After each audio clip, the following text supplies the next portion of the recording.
കേളി മീഡിയയിലേക്ക് സ്വാഗതം. എൻ്റെ ചാനൽ ആദ്യമായിട്ട് കാണുകയാണെങ്കിൽ സബ്സ്ക്രൈബ് ചെയ്യുക, സപ്പോർട്ട് ചെയ്യുക, നിങ്ങളുടെ വലിയ അഭിപ്രായങ്ങൾ കമൻറ്റായി രേഖപ്പെടുത്തുക. അപ്പം നമ്മുടെ കുടുംബശ്രീ ശാരദ സീരിയലിൻ്റെ എപ്പിസോഡിലേക്ക് പോയാലോ? ഇന്നത്തെ എപ്പിസോഡ് എല്ലാവരും കണ്ടു എന്ന് വിശ്വസിക്കുന്നു. നമ്മുടെ വിഷ്ണു ആണെങ്കിൽ സത്യം മനസ്സിലാക്കിയ വിഷ്ണു സുബൈറിൻ്റെ താവളത്തിലേക്ക് ചെല്ലുകയാണ്. സുബൈറിൻ്റെ അല്ല, നമ്മൾ നസീറിൻ്റെ താവളത്തിലേക്ക് ചെല്ലുന്നു. അങ്ങനെ അവരെ അടിച്ച് നിരപ്പാക്കി നന്നായിട്ട് അടി കൊടുത്ത് ഓട്ടോയിൽ കയറ്റി പോലീസ് സ്റ്റേഷനിലേക്ക് കൊണ്ടുപോവുകയാണ്. അപ്പം വിഷ്ണുവിൻ്റെ വിചാരം അവരിത് കേസെടുത്ത് ശരിയാക്കും എന്നുള്ള രീതിയിലാണ് വിഷ്ണു അമിത വിശ്വാസത്തിലാണ് പോകുന്നത്.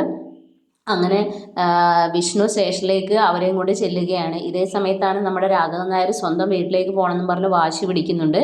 അങ്ങനെ രാഘവൻ നായർക്ക് മരുന്നൊക്കെ കൊടുത്ത് അവിടെ കസേരയിൽ കിടത്തുകയാണ്, ഉറങ്ങിക്കോളാൻ പറഞ്ഞ്. പക്ഷേ രാഘവൻ നായർ കുറേ കഴിയുമ്പോൾ ആരും അറിയാതെ റോഡിലേക്ക് ഇറങ്ങി നടക്കുകയാണ്. എന്ന് വെച്ചാൽ തൻ്റെ വീട്ടിലേക്ക് പോകാൻ വേണ്ടിയിട്ട് പുള്ളിയുടെ മെമ്മറി ഫുള്ള് പോവുകയാണ്.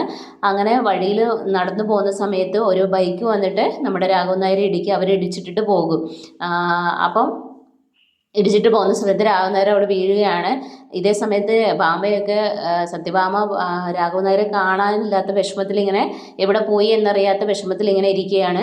എന്ത് ചെയ്യണമെന്നറിയാതെ. എന്തായാലും വീട്ടിലോട്ട് പോയിട്ടുണ്ടാവും എന്നുള്ള ധാരണയിലാണ് അവരിയ്ക്കുന്നത്. പക്ഷേ ഇതേ സമയത്ത് നമ്മുടെ രോഹിത് ആണെങ്കിൽ ഒരു ഓട്ടോയിൽ വരികയാണ്. രോഹിത്തിൻ്റെ സ്വഭാവത്തിലൊക്കെ ഒരു മാറ്റം വരുന്നുണ്ട്. അങ്ങനെ രോഹിത് വരുന്ന വഴിയിൽ നമ്മുടെ രാഘവൻ നായരെ കാണുന്നുണ്ടെന്ന് തോന്നുന്നു. ആ സീൻ കാണിക്കുന്നില്ല എങ്കിലും എനിക്ക് തോന്നുന്നു രോഹിത് തന്നെയായിരിക്കും നമ്മുടെ രാഘവൻ നായരെ രക്ഷിക്കുന്നത്. അതിനുശേഷം നമ്മുടെ പോലീസ് സ്റ്റേഷനിലാണെങ്കിൽ ഈ നസീറിനെ കൊണ്ടുവന്ന് നമ്മുടെ ചന്ദ്രബോസിൻ്റെ മുമ്പിൽ നിർത്തും. അങ്ങനെ കാര്യങ്ങളൊക്കെ പറയുന്നു. പക്ഷേ അന്നേരം നമ്മുടെ ചന്ദ്രബോസ് ആണെങ്കിൽ ഈ നസീറിൻ്റെ ഫാദറിൻ്റെ എന്തോ അടുത്ത നല്ല പരിചയമുള്ള ആൾക്കാരാണ്. അങ്ങനെ അവർ നല്ല സുഹൃത്തുക്കളാവുകയാണ് അവിടുന്ന്. അങ്ങനെ നമ്മുടെ നസീറിനെ അവിടുന്ന് വെറുതെ വിടുകയാണ്. വെറുതെ വിടുന്ന സമയത്ത് അപ്പം നസീർ അറിയുന്നുണ്ടല്ലോ ഇങ്ങനെ സുബൈർഗ ഹോസ്പിറ്റലാണ്. അങ്ങനെ ഹോസ്പിറ്റലിലേക്ക് ചെല്ലുന്നു.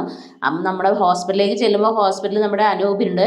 അപ്പോൾ അനൂപിനെ കണ്ടതും അവൻ്റെ സ്വഭാവം മാറുമല്ലോ. എന്തൊക്കെ പറഞ്ഞാലും അനൂപിനെ കാണുന്നേ ഇഷ്ടമല്ല. അപ്പം നമ്മുടെ നസീർ ചോദിക്കും, നീ എന്താടാ ഇവിടെയെന്ന് ചോദിക്കാം. അപ്പോൾ അങ്ങോട്ടും ഇങ്ങോട്ടൊക്കെ വാക്തർക്കങ്ങളൊക്കെ ഉണ്ടാകുന്നു. നൂറിനാണെങ്കിലും അവിടെ ഒന്നും പറയാൻ പറ്റാത്തൊരു സാഹചര്യവും ഇവനെ പേടിയുമാണ്. ഇനി അടുത്തത് ചിലപ്പോൾ നൂറിനെ നല്ല രീതിയിൽ വഴക്ക് പറയാനൊക്കെ ചാൻസ് ഉണ്ട്. കാരണം നൂറാണല്ലോ ഇവരുടെ അടുത്ത് പറഞ്ഞു കൊടുത്തതെന്ന് ഈ നസീറിന് മനസ്സിലാകാൻ ചാൻസ് ഉണ്ട്. പിന്നെ പോലീസ് സംരക്ഷണമുണ്ട്. അപ്പം നസീർ കുറച്ചും കൂടെ അവിടെ വിലസി നടക്കാൻ ചാൻസ് ഉണ്ട്. അപ്പം ലാസ്റ്റ് സീൻ എന്ന് പറയുന്നത് നമ്മുടെ രാഘവൻ നായരെ രോഹിത് രക്ഷിച്ചു കൊണ്ടുവരുമോ?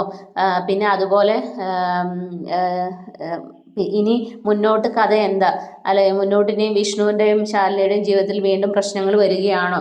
ഇതൊക്കെ നമുക്ക് കാത്തിരുന്ന് കാണാവുന്നതാണ്. അപ്പോൾ എല്ലാവർക്കും okay, bye bye, thank you. നാളത്തെ എപ്പിസോഡിനായി വെയിറ്റ് ചെയ്യുക.